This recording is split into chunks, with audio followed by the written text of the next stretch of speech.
of the ministries, for example, education, healthcare. There's no reason why those things should be managed by government.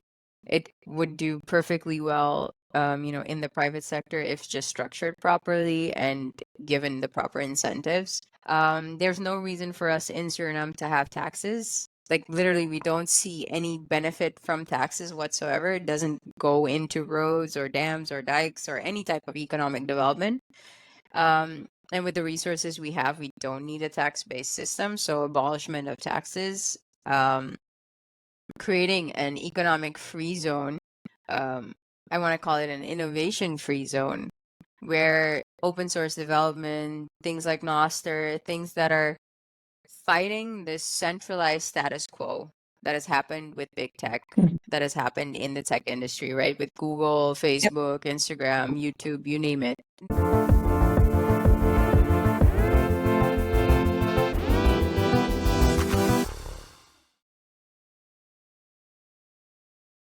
Welcome to the Heartbeat Podcast, where we huddle around our mempool campfire and talk about the exciting things we see.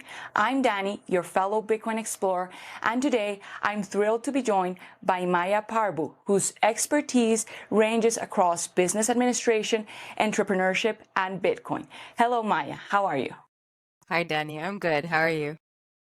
I'm excited to get to know you better and learn a little bit about your Bitcoin journey. Would you like to start by telling us about maybe what you're working towards at the moment? Well, we recently launched our startup, Daedalus Labs, which is just focused on building real-world applications. So just solving real-world problems for people. I think the technology is there right now, and the industry is there as well. So we're focusing on replacing mortgages, actually, and rethinking the way that people invest into and people acquire real estate. Mm-hmm. And how does Bitcoin come into play in that endeavor? Well, we use on the one side, on the investor side, we use Liquid to increase liquidity into the real estate investment trust. So it's the first of its kind Bitcoin real estate investment trust. And a real estate investment trust is basically just a vehicle that's traditionally used for investments into real estate. And traditionally, it is very skewed towards the top 1%. It's crazy. Just if you look at Blackstone, for example, which is the world's largest real estate investment trust, it owns almost, I believe, 70% of the assets in the U.S., which is insane for one institution, right? Yeah. So we wanted to rethink how we move away from, needing a bank for a mortgage, because we're all in the team, we're all Bitcoin maxis, and most of us still have a mortgage. And unless you have a couple of 100K lying at home, you don't just want to, pay that off in one go. So you're still kind of stuck with the bank. So we were thinking of how would a system work that is not, based on debt and it has Bitcoin on it at its core. And then I basically just dove into my skill set, because capital markets and capital market infrastructure has been an obsession of mine since I was a kid, and just tech stocks and technology companies and following how they grew over time.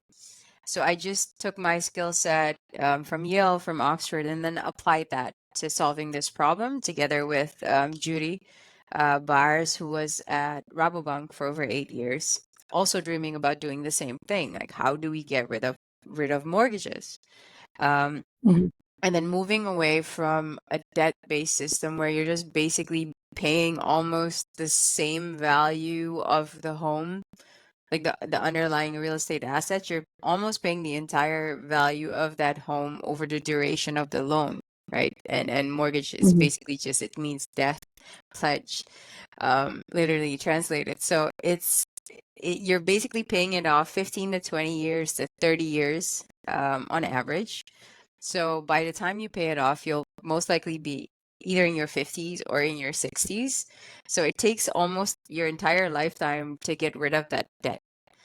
And Yeah. we use Bitcoin on the one side, enabling easier investment into real estate and, commercial real estate, for example, all piled into one portfolio using liquid. So traditionally, you'd need also a high amount to be able to access a traditional REIT. You'd need at least 100K. Some of them start at 250K for you to be able to invest into.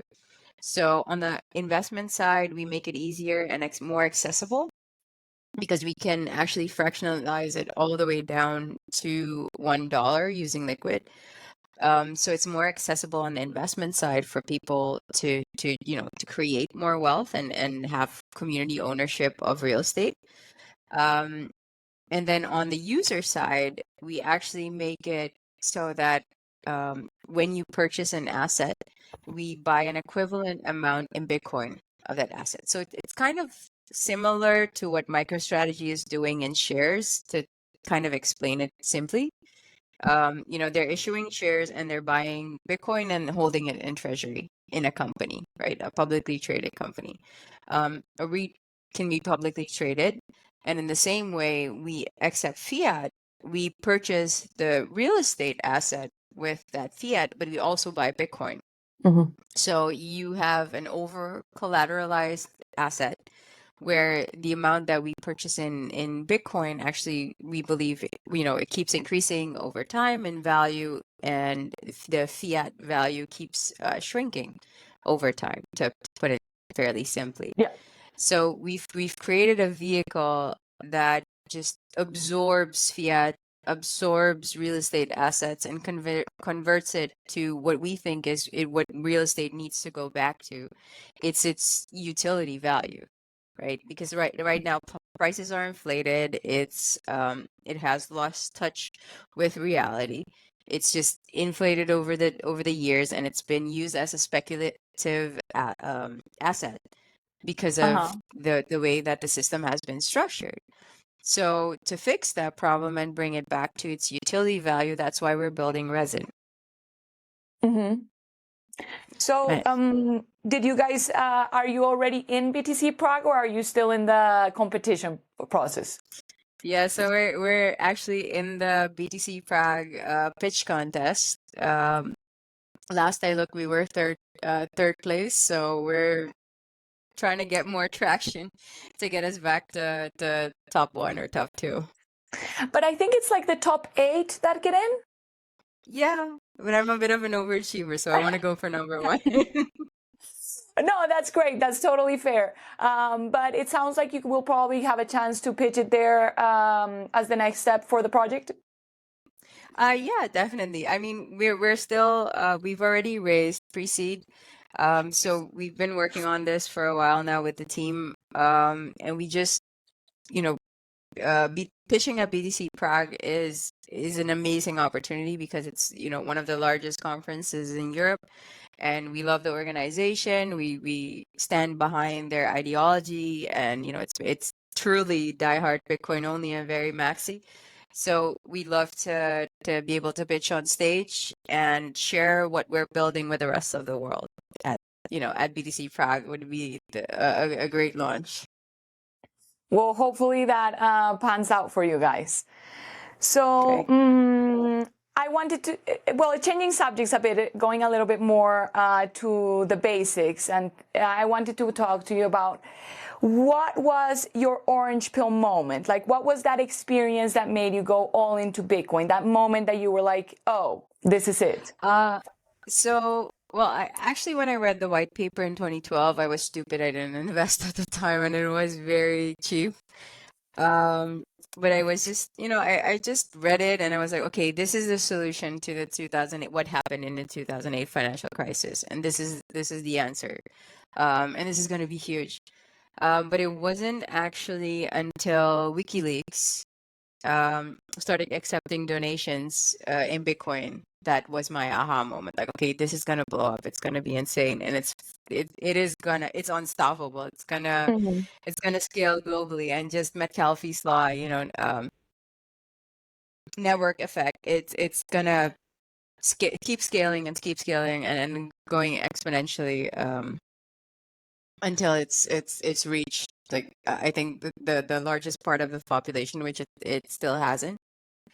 So we have a long way to go still, but it's very exciting. But that was my moment where I decided, okay, I'm gonna dedicate the rest of my life to helping Bitcoin adoption, or and especially in my own country, because I see it as a solution for the problems we face in our economy here.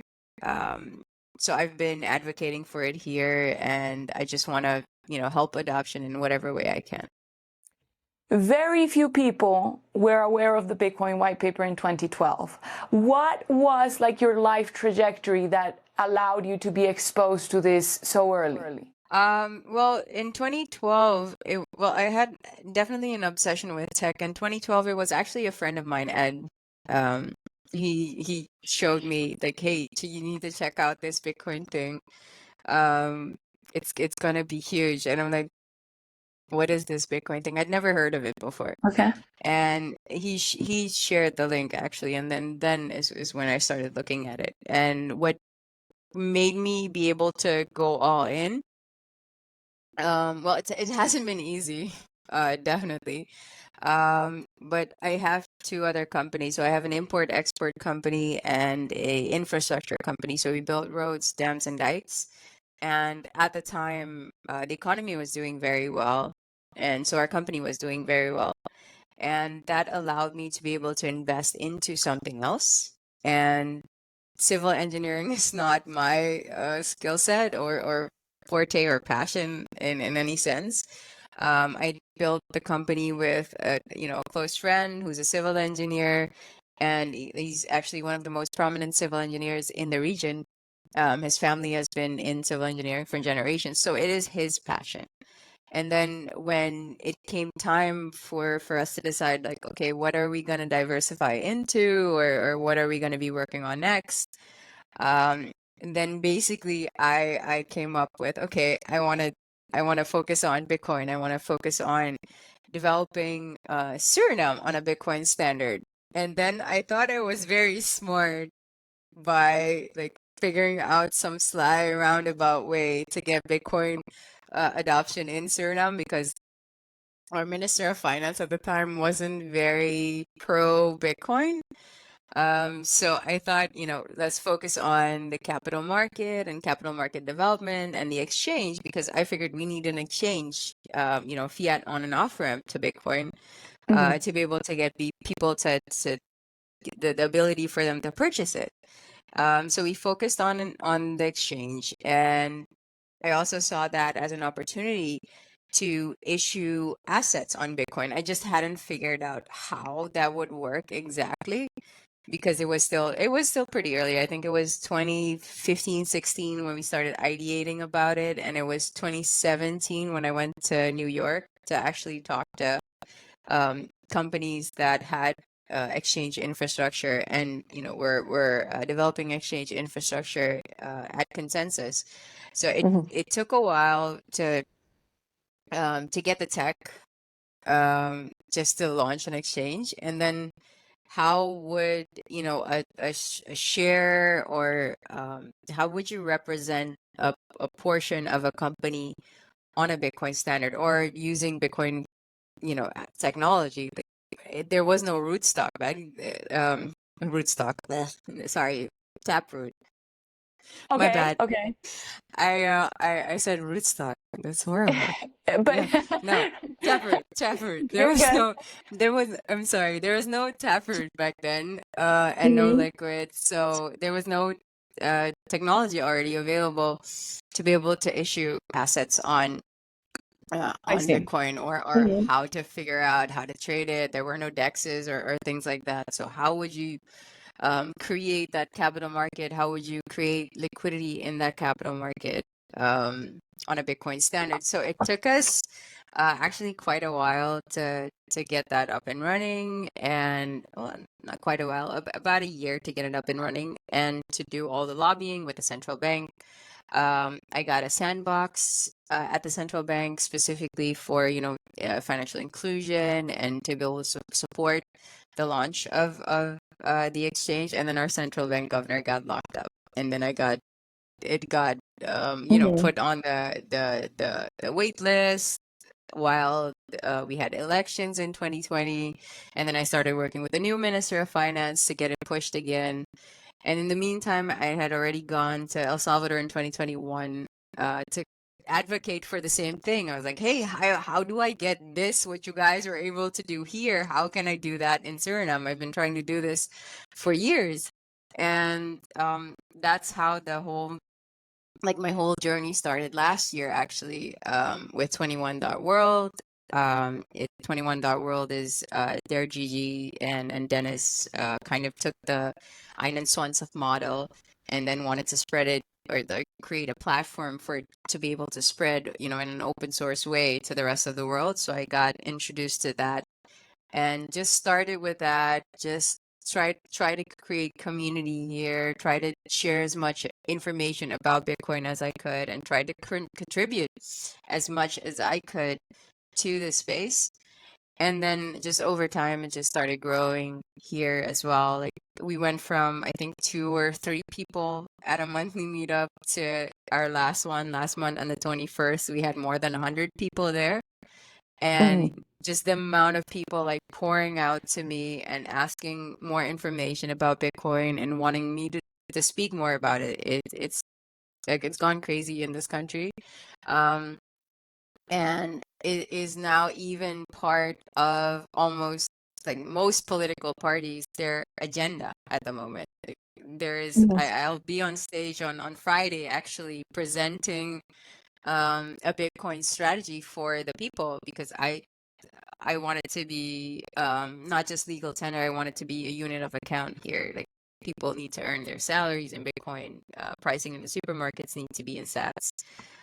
So actually implemented as a replacement for the Surinamese dollar.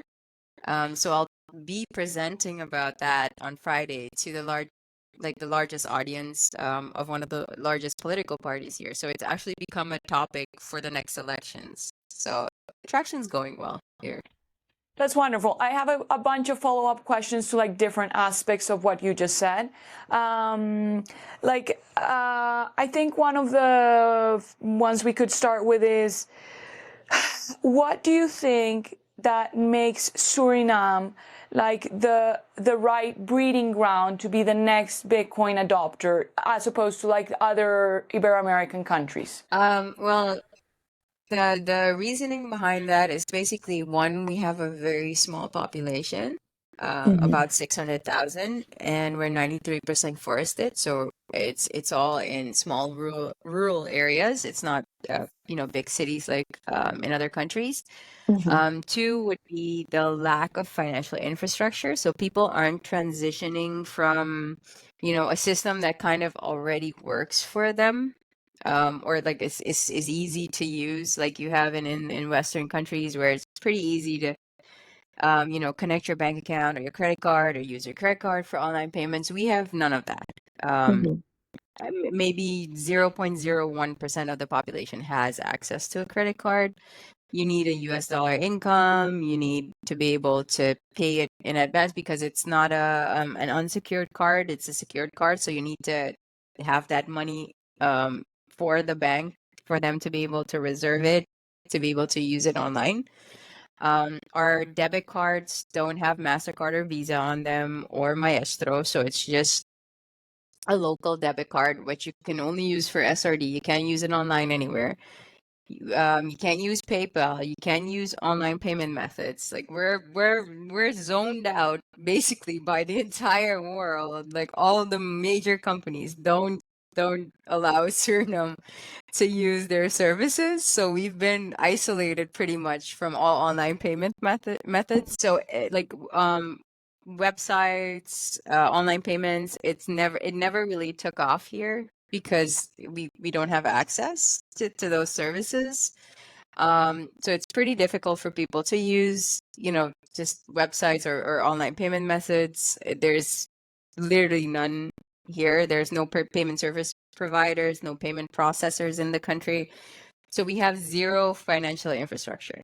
We don't have a capital market. We don't have broker dealers, and we have two investment banks that are foreign. It's IDB and World Bank. That's about it. So we don't have the traditional financial infrastructure that developed countries have, but that is a perk because that means we don't have the legacy system that other countries have. So that is the second I would name, and which is a big one, because that lack of infrastructure basically means that anything that is simple, like for example Blink or Wallet of Satoshi, BTC Pay Server, they're all very easy to use and implement. And it's way easier for any company here to use that than to get access to anything in the US or anywhere else in the world, because we don't have access to Stripe. We can't use Block. We can't use any of the Square, Block, Square, now Block. Sure. We can't use any of those services here. So basically that creates opportunity. And the third big one is the fact that there's been so much corruption since 1975, since we've gained our independence. Like every political party since 1975 has done nothing else but steal. It's all scandals, back to back to back. The country it hasn't progressed in a way where you can actually see economic development. It's actually gone backwards, like government after government after government after government. And this is our third currency. We've had Surinamese florin, we have Surinamese guilder, now we have Surinamese dollar. So it's already our third currency, and people don't trust it. Like they don't trust it now. It's a pretty it's mainly a cash-based society. In general, like most people just use cash, and in general they save in what they think is a safer asset. So they people don't even save in SRD, for example. They save in US dollar or euros.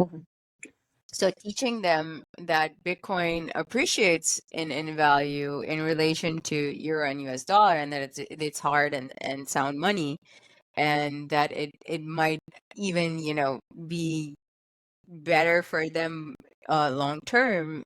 It might become generational wealth, right, if they save in Bitcoin. So teaching them that is small population, small like small amount of square kilometers, or two square kilometers maybe, which is actually the city. So small footprint. You don't have to go far. You don't have to invest much. It just takes, well, it does take like a small army. We think like with a team of 10 people here on the ground that we could actually have a pretty large impact if we just start orange pilling vendors and merchants and showing street vendors how Bitcoin works, and teaching them how Blink works or Wallet of Satoshi or any of the easy to use wallets, that they'll immediately see the benefit, and they can see the depreciation of SRD in relation to Bitcoin, and that I think will teach them in a very quick way that it's better than US dollar or euros, and especially better than the Surinamese dollar. Yeah, I was reading about the history, and I thought it must be strange to be in a country where people like who were present during the independence are still alive. Like you still have residents that were alive when you were still a colony. That has to be like, that wasn't one of the questions I had prepared, but like, what is the thought, like the point of view, or what do the older people think about the present situation of the country? Are they satisfied, or are the older people not so satisfied? No. No, everybody is This dissatisfied with time. this government. Everybody's dissatisfied with how it's been going. Everybody's tired of old politics. People are living in survival mode. The average salary is between 150, 175 US, Mhm, um, which is very low, a month. mhm, Um, so people are very dissatisfied. Uh, there are protests. There, at the moment, people are protesting at multiple government agencies and bodies, just protesting their salaries and protesting against their pensions being like stolen because state companies have $140 million here, $40 million there, $20 million debt at the pension funds of these companies. So people are losing their pensions because of mismanagement by government. So they're not happy with government at all, mhm, and they want change, which is why I'm, getting so much support. There's like almost no political parties here have a vision on how to develop this country, mhm. and I've laid out my vision for how I would um, fix the economy. Basically, how I'd fix the economy. It's all for with Bitcoin at its core, because I feel like that is how we make corruption impossible. Like even in my government, if we win the elections next year, it wouldn't be possible for someone to be corrupt because it's all happening on Bitcoin and it's all transparent. So it can all be traced, tracked, and seen by the public live. Yeah. So there's no room for corruption. So people are very open to the idea, and actually more and more people are learning about Bitcoin and how it works and the ideology behind it because of me being vocal about it here and most of the um last 2 weeks, for example, I've been a whistleblower here on a massive government corruption scandal. So I've been on the news for the last 2 weeks a lot and speaking about Bitcoin a lot. And I'll be speaking about it in the next 2 weeks at most political party gatherings. And basically, all of them want to incorporate it into their strategy for next year. I have a question that is a little bit beside Bitcoin. It's like a personal curiosity question. Because as a Mhm. Colombian, we learn nothing about Suriname. And I think that that's by design because South America is kind of fragmented so that we can't gain strength by engaging with each other and supporting each other. How is I it for agree. you in Suriname? Like, how much do you learn about what's happening in other countries in South America? Or like, how much does the culture get, do you get influenced? I know you have a huge immigration from different parts, but like, how much brotherhood do you feel with the other South American countries? Well, we have a Brazilian population here. We have a Colombian, Venezuelan, Cuban population here. So we do interact with each other. We do, see that they're like we learn about each other's culture that way. Mhm. But you don't get anything about it in school. I mean, you do get it in geography, but that's about it. Maybe a little bit of history, but not very deep. So everything I know, it's just online. Mhm. It's everything we learn about the region is online primarily. And I think, what you said is completely true. It's by design.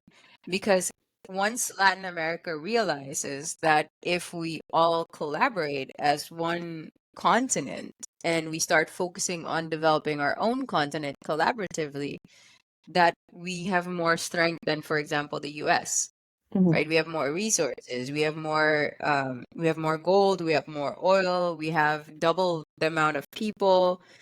Um, there are big economies here and big economies that are very dependent and held dependent by the US, through the IMF, through IDB, just by debt. So once these countries all realize, hey, what Bukele is doing in El Salvador, it actually resonates, and we should start focusing on a regional strategy for development. We should be trading more in between countries. We should have trade routes in between our countries. There should be transportation. Like right now, I cannot drive to Colombia if I wanted to.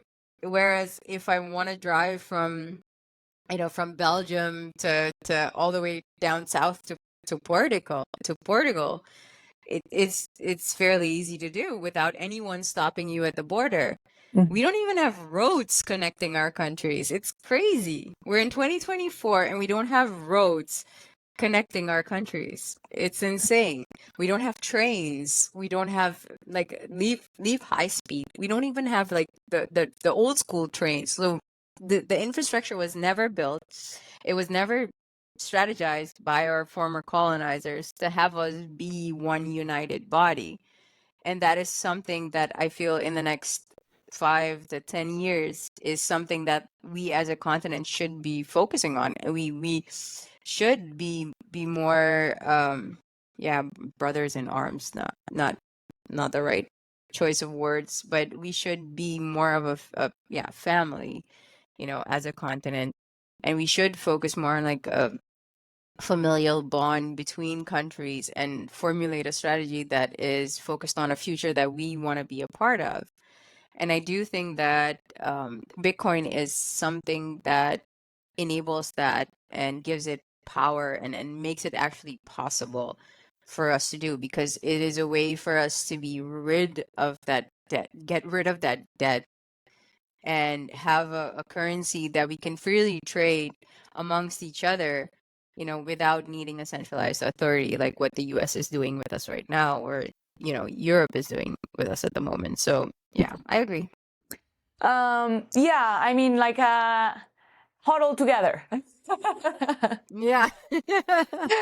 Yeah.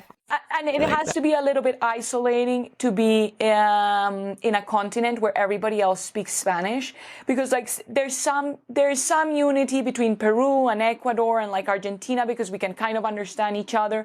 But like even as a Colombian, Brazil seems like a land, like a land away, and Yeah. Suriname even more so. Like it's like a different world, because we have very little cultural exchange, very little information exchange, whilst the truth is that we go through very similar circumstances, very similar corruption problems. We have very similar histories, even though, and could be able to support each other if we connected better. So I definitely... Yeah, I completely agree.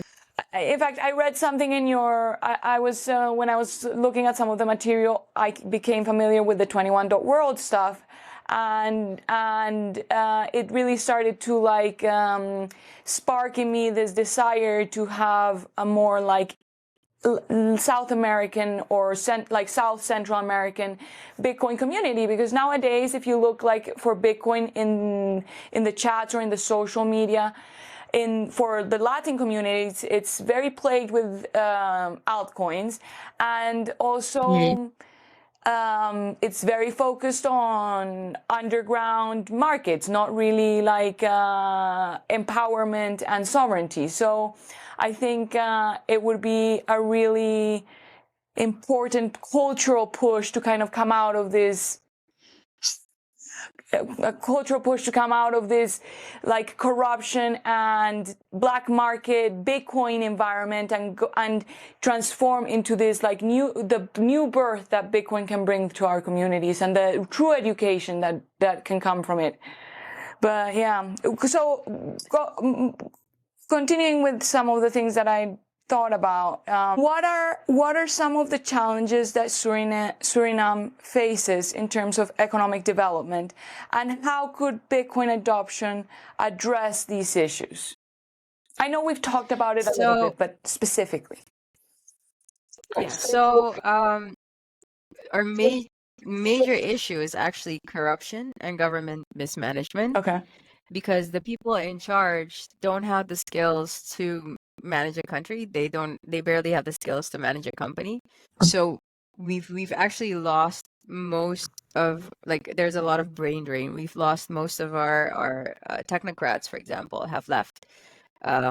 So I have an entire community supporting me, to bring change into that aspect, because our main issue is corruption. That is what is hampering development, because it is not a lack of money or resources, because we have a vast amount of resources. We have a vast amount of gold. We have the eighth largest mine in the world here. The Newmont mine is the eighth largest in the world.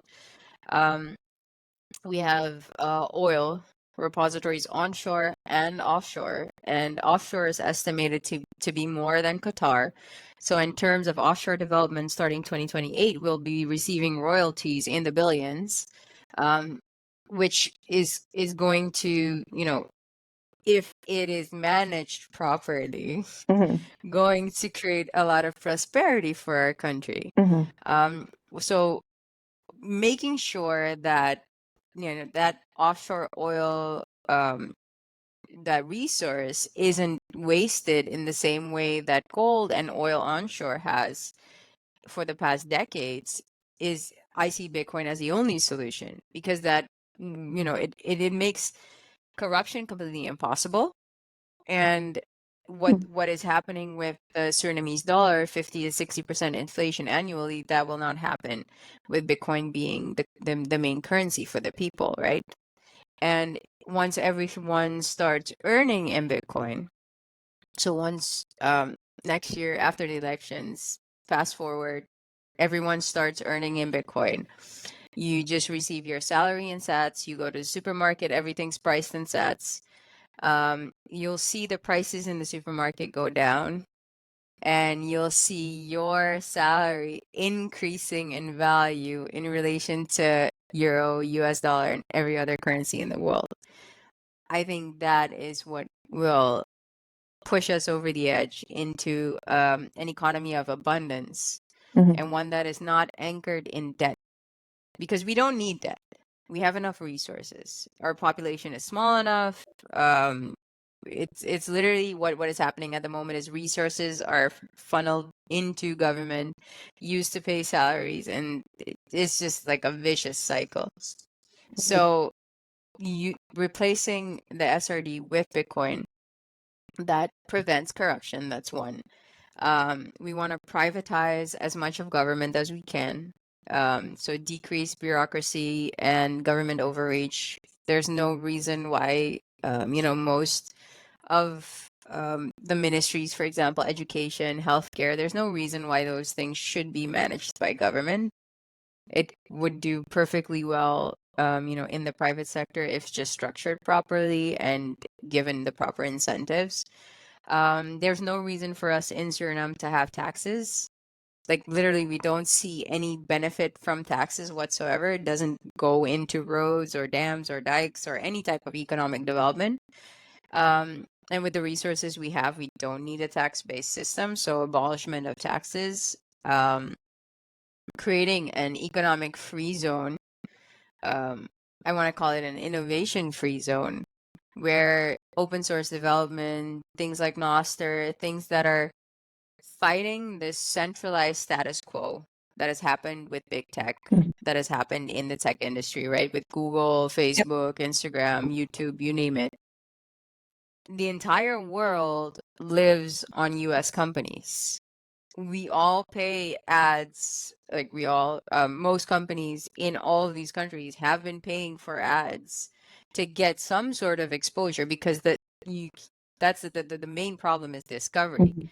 Like your company will not get discovered or seen in these search engines or on these applications if you're not doing a paid ad. And all of these funds are flowing back to the US, to US companies, and they've made these companies turn into massive behemoths worth $1 trillion or more. And what is happening to our economies? We've lost freedom of speech basically here. Like I can't post something about Bitcoin on Facebook because some company in the US decided that it's not allowed. Like what do they have to say in our jurisdiction, right? So freedom of speech is the number one priority. Decentralization, decentralized protocols that remove US power, or whether it be US power, Chinese apps also, TikTok right at the moment. But remove some foreign entity that has nothing to do with our community and give power back to the people. So we want to create an environment that empowers technologies like Noster and use our resources, because I am convinced that these applications and open source protocols are similar to the 1990s, how internet evolved, are the future.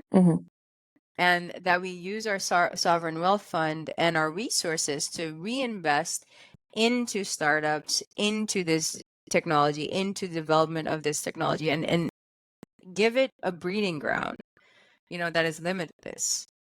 Because that's nowhere else in the world, right? Like even in El Salvador, you're still sort of limited because they're still very dependent on on IMF. They have a bit of a larger population, so it takes a lot more to implement new tech.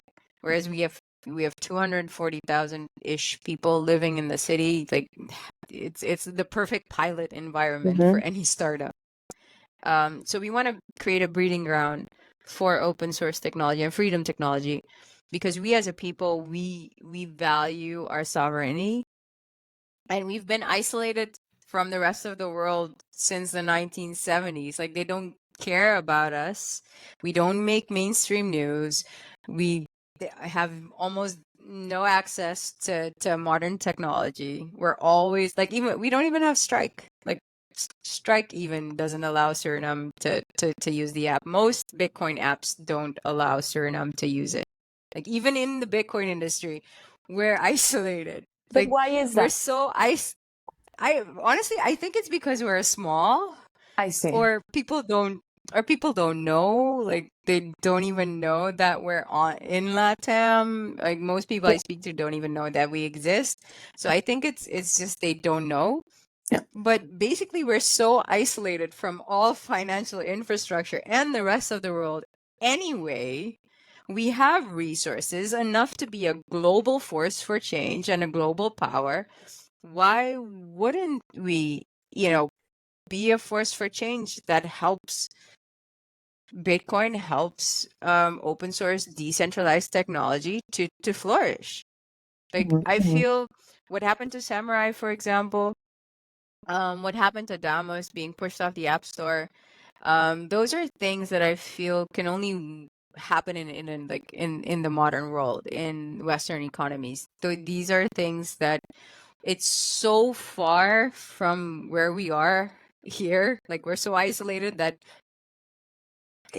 we could be a breeding ground for tech like that, and scale it to a countrywide level, right? Like instead of having our entire population, because our population, for example, is not on X, not at all. Like, I maybe know 5 or 6 people that use X. So it's not about the dead bird app or whatever. These people are still on Facebook, and they value Facebook more than they value news.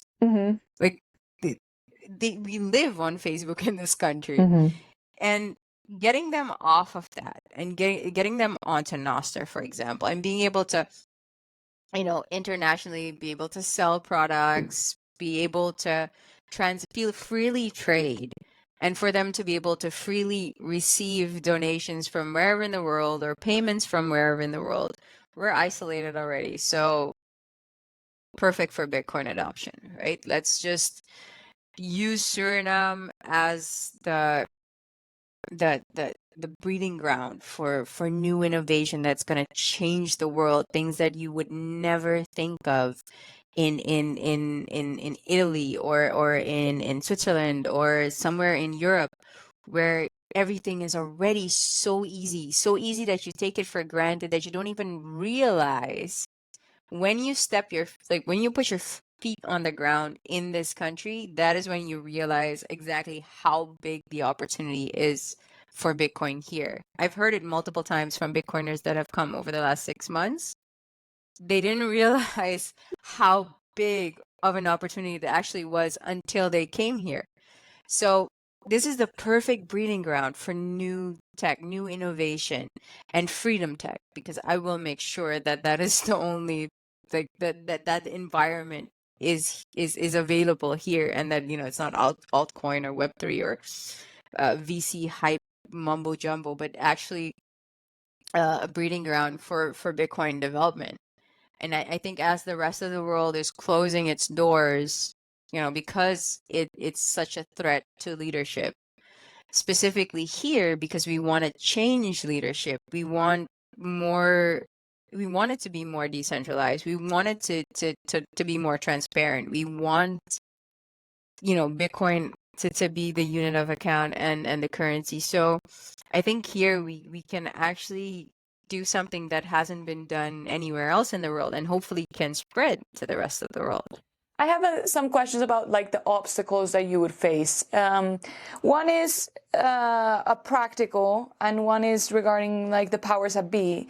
The practical one is like, what are your thoughts on fiat backed by Bitcoin? Because in the sense that if your country doesn't have a lot of financial infrastructure and you need Bitcoin points of sale, are you thinking about fiat that is backed by Bitcoin, or are you thinking about like having internet everywhere, or how in practice could this like come into fruition? Well, we actually have more than 80% mobile penetration.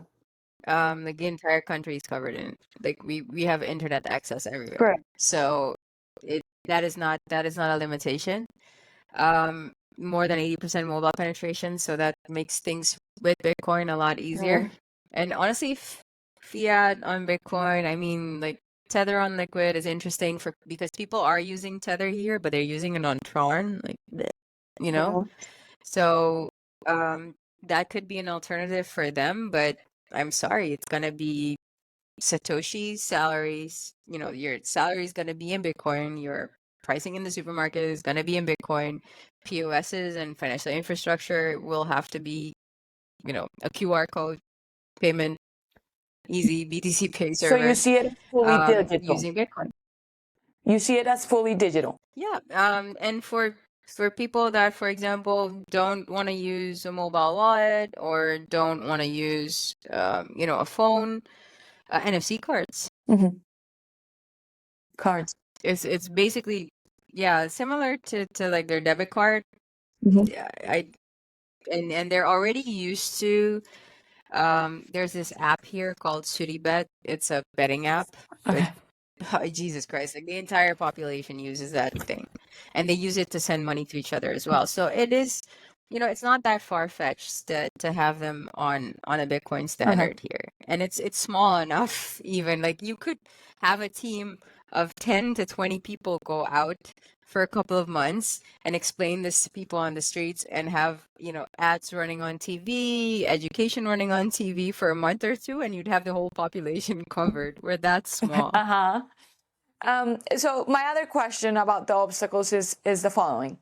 What challenges do you identify in achieving this vision regarding resistance from traditional power structures like the IMF? Because the IMF, well, there's a huge debt towards them. How can they potentially become an obstacle in achieving this goal? And how could you? Well, actually, before we signed with IMF, 2020 was when we were, this close to having the exchange live, and then we wouldn't have needed them or been in this situation, specifically with the strategy that I had with the central bank governor at the time. And honestly, the only thing holding back Bitcoin being legal tender at the moment is the fact that a presidential advisor is mining Bitcoin since 2022 privately at the dam, or halfway to the city from the dam. So he has a 10 megawatt mining facility already. He's a presidential advisor. And the only reason why it's been, because we had Jan 3 here in November, and the only reason why it's taking so long to recognize Bitcoin as legal tender is because this one person is mining Bitcoin And how does since it benefit 2022. him to not make it legal tender? Because I would have thought it would be the opposite. No, because right now he's using energy From the public. He's paying it in yeah, he's using energy and he's paying a subsidized price for energy, and it's going into a wallet somewhere, God knows where it's going. He's not paying taxes or anything on it. Like that, he's just like getting money from energy in his own like pocket. And he personally told me he doesn't want he doesn't want public opinion about Bitcoin to screw with his operation because he wants to keep it small and low radar. He doesn't want people to know about it. And this is something he told me, I think it was early January when he came out and told me that. And he was still promising, like, okay, there's a payment commission being installed, and that payment commission is gonna, check whether or not this is doable, which actually doesn't make sense at all, because the only thing they're doing is recognizing it as a foreign currency. Like, our laws allow that because it's legal tender in El Salvador. So in the same fashion as we use US dollar or euro, we can actually recognize Bitcoin as legal tender in the same way. And that is an executive order by the Foreign Exchange Commission, something that can be done in 2 or 3 days. So there is the only thing holding Bitcoin adoption in Suriname back at a countrywide scale at this point is one single person. And that it's only because of his own self-interest. So I've been exposing that for the last couple of two weeks. So I think our main concern at the moment is me fighting the powers that be, especially being as vocal as I am about the US and Europe and the debt trap and the IMF and talking about corruption here. It's like, okay, I need to stay alive for this vision to actually happen next year. But I mean, it's not a joke. other It's than a that, fair concern when you're a South American. Yeah.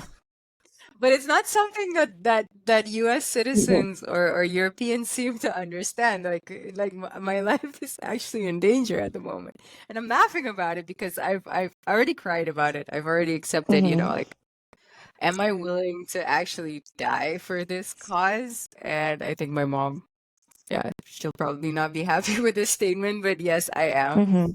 So I've already made my peace with it, and it's fine. I think the groundwork has already been done. The vision is already out there. I've already said, how, when, why, and how it would work. I've already laid most of it out. So it would just be about execution, and I think whether I'm there or not, it'll just happen. It's just a matter of time. I want to change the subject with something that I think you have a lot of expertise with, that for us who are not business people, I don't know if we totally understand, which is the following. How can you create a debt-free system by building a capital market on a Bitcoin standard? Like, what does that mean and what does it look like? Like, right now, for example, if a company needs funding, all they have is either the local banks or the local investment banks or local, like World Bank or IDB. Okay. So, for example, one of the largest companies in the country, let's take Fernandez, for example. Fernandez is, they own Coca-Cola here, they own Subaru, the bread factory, the McDonald's here. They own basically a lot of large-size companies here. And when they needed to scale, they wanted to build another factory, or build a modern factory. They needed to go to IDB. Okay. So there's no system here where a company can issue shares and people can actually invest into it and get a return from those shares, from the performance of this company. So these companies are all, you're limited to go to the bank, basically. And then you're even limited even more by the interest rates that these banks have to offer, which is insane. It's like the lowest it was, I think about 2-3 years ago, was 8% on US dollar or euro, and that's for a commercial loan. Like the regular commercial loan is 18%. So just imagine trying to run a company and the average return that you have to generate just to cover your debt. like just to cover your interest payments annually, is at least 18%. So any product that you're trying to sell, anything that you're producing, you need to have at least an 18% margin in there to cover your debt. So it's not inducive to proper resource allocation, right? Resources need to be allocated properly for, and this is also true for the wealth gap, right? You can see in the wealth gap that the system in the US, for example, is rigged. Like the gap is so huge between the middle class and the top 2%. It's insane. Like the US capital market is completely fucked. It's completely rigged to only benefit the top 2. And in Suriname, we have a non-existent capital market. So you're starting from the ground up. Bitcoin is the standard of in which we earn value, earn income. Like I'm talking about next year or starting next year, right? Trying to envision what it's going to be like. So you earn income in Satoshis, in Bitcoin. You have companies that maintain their treasury in Bitcoin. So inherently, they're going to be on a Bitcoin standard. And then they can issue shares. So a share issuance is equity. So you're buying a stake in that company, right? So it's not a debt instrument. It is ownership. And the way it was supposed to work was that people that produce for the economy, like not everybody can be a successful entrepreneur. 1 in 10 startups fail. So these companies that are producing and are generating a return, the whole point of a capital market was to channel resources to these productive companies and have them be able to generate return for the investors back, right? But because the system is so rigged in the US and it's been like greed has fueled it, right? So it's been rigged in such a way that valuations are not realistic anymore. It's not tied to any fundamentals. It's not tied to the actual value of that company or the actual return that it creates for its investors.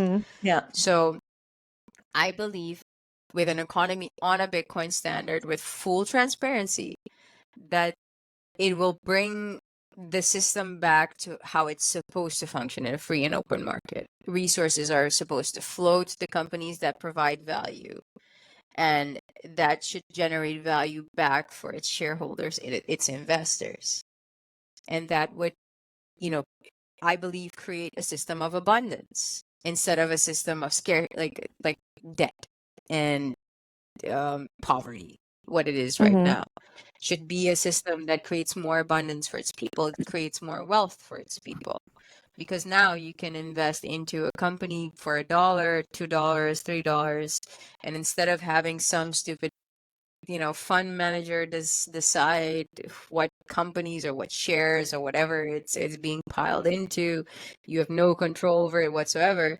It is completely transparent, and you can just select automate, or it's a breeding ground for structures to develop and evolve that have never existed before, that are not based on greed, that are not based on that rigged system, but will be based on a Bitcoin standard that will be focused on just creating value and spreading value.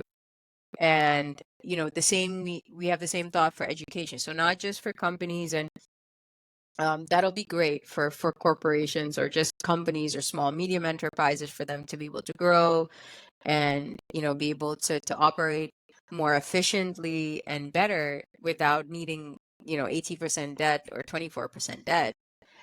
We also believe that it'll foster more. We want to focus on giving our population tools that they need to thrive heading into 2030, heading into 2035, 2050. So we want to focus on skills that cannot be replaced by AI. We want to focus on creativity. We want to focus on an educational system that is focused on, not creating like this cookie cutter person or type of, like, trying to fit people in a certain box, but that is focused on educating our people based off of where they can generate the most value. So it'll be, I think, a value-driven economy, Yeah, so if like that makes what you're sense. saying is like opening up the opportunities so that the companies don't have to get in debt in order to be able to get funding, to get started, to give them back that competitive edge that you lose when you have to pay an 18% interest, because when you do that, like you basically, like you lose your competitive edge completely against the people who are already established in the market. There's no way that you can compete with Exactly. Coca-Cola if you are paying 18% tax. Sorry, not tax, interest.